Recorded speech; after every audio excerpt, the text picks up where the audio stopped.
When an alternating source of voltage is connected with a pure resistance, then voltage and current will remain in phase, and it means phase difference between them is zero, and that can be easily proved with the help of Ohm's law. Suppose the voltage equation is V naught sine omega t. The voltage and resistance current are related as usual. Ohm's law, V equals to IR. So I will be what? It is V by R. Now when we substitute this value of V, then it will be V naught by R sine omega t. V naught by R, we can take the peak value or amplitude of the current. So this I naught is suppose V naught upon R. So therefore I expression will be what? It is I naught sine omega t. If we compare these two equations, then the argument of sine is same, which is omega t, and hence the phase difference will be omega t minus omega t, and it will be 0.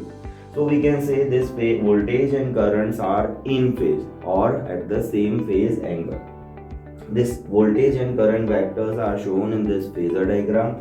Here the voltage and current are at the same angle omega t with respect to x-axis. One more thing we note here, that voltage amplitude is more than the current amplitude, and it happens if the R is greater than 1, and which is the usual case. Generally we take the resistance of the circuit more than 1 ohm. So therefore voltage amplitude is always greater than or mostly greater than the current amplitude. When we draw the wave diagram for voltage and current with respect to time or this omega t angle, then according to the equation, both are proportional to sine theta. So the wave diagram in wave will be according to sinusoidal function, 0 to 1 both will changes.